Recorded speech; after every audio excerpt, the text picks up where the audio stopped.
Here, in the middle of Algeria, about 1,200 kilometers away from Algiers, I'm about to realize a lifelong dream: a walk in the Sahara Desert.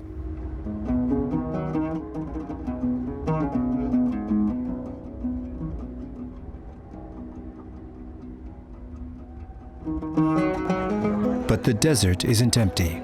Immense, yes, the biggest desert on the planet, but not empty. Far from it, in fact.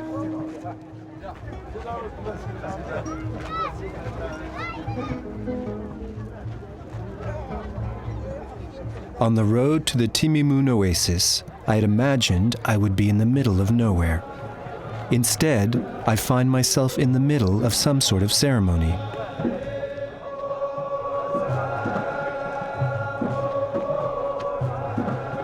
A procession is forming.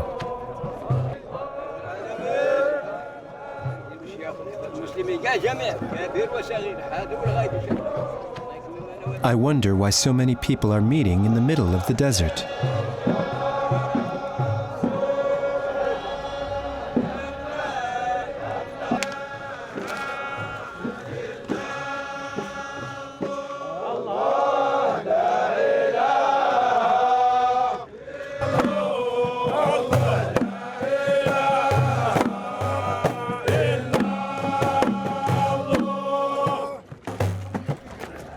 What is this encounter about?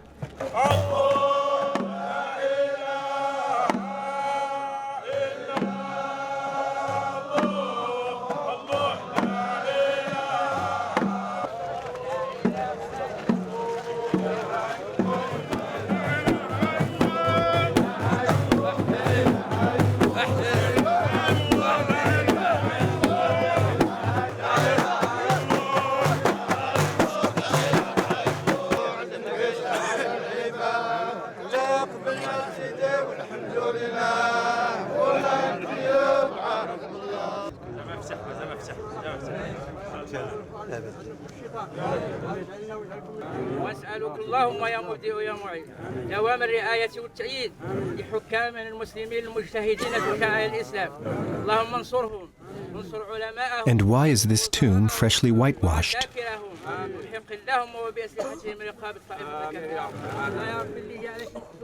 I'll get answers to my questions later, but I can already tell I'm in the midst of an important gathering.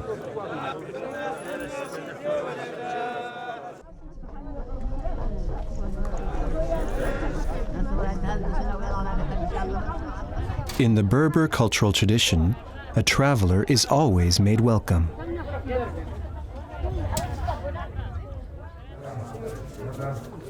The people in charge of the oasis invite me to spend the day with them. It's over a cup of tea, naturally, that they explain what I've just witnessed.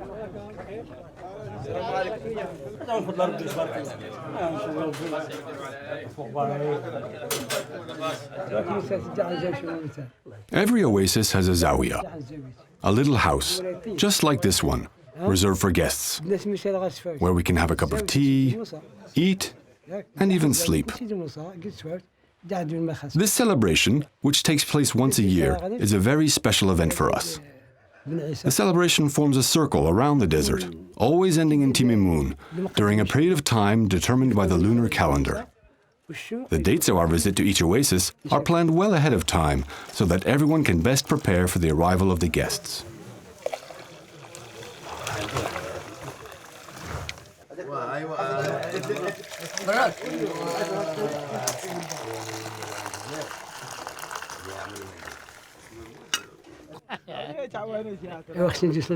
Each oasis in the region is represented by a flag and takes turns receiving a delegation from the neighboring oasis. The dance in which we face each other symbolizes our reunion and the friendship among our villages. We greet each other and honor the Marabout's tomb with a group prayer. The Marabouts were wise men that lived in the oasis. Then, we have a meal together. The host oasis provides food and shelter for the others. The next day, we visit another oasis and repeat the same ceremony.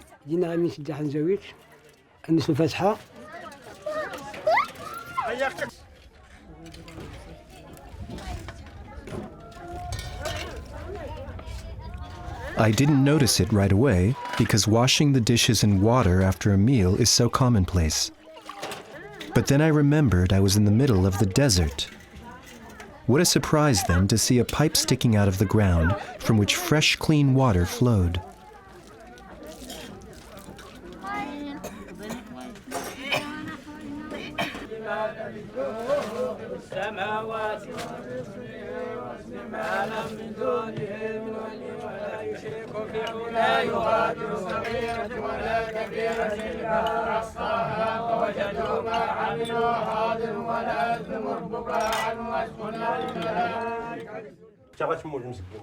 In the evening, we meet around a campfire to seal our friendship. On this occasion, we sing the traditional ahalil, a song carried down through the ages.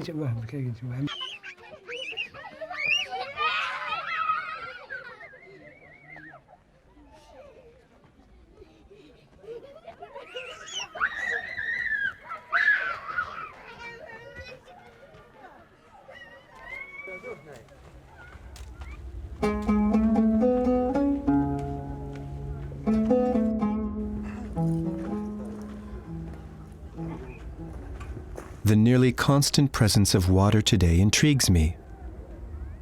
And now I want to know how these little patches of green we call the oasis can exist in this sterile environment. In the meantime, I'm looking forward to joining my hosts for tonight's celebration and singing the ahalil.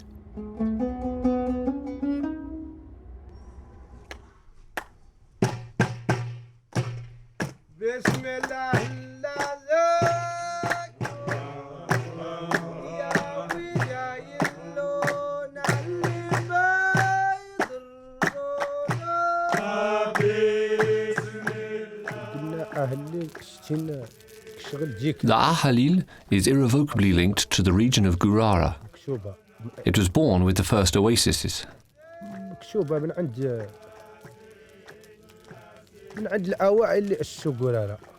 Back then, long ago, most people were illiterate. The wise men, or marabouts, began singing and reciting poems about the Berber culture, transmitting it orally to the Bedouins.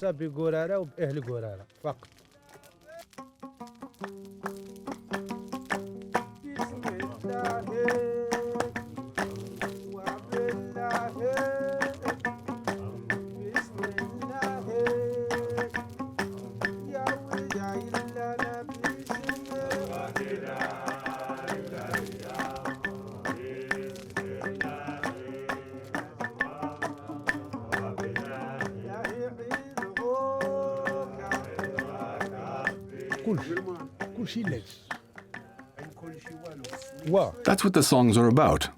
Tribal life, water in the desert, and most importantly, the fagaras. They also talk about the marabouts, religion, love, and all sorts of things.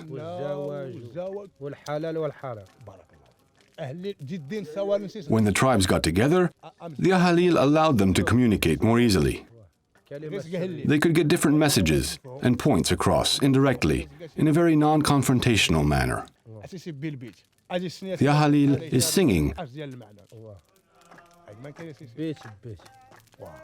but it's also a language. A language so precious it is protected by UNESCO.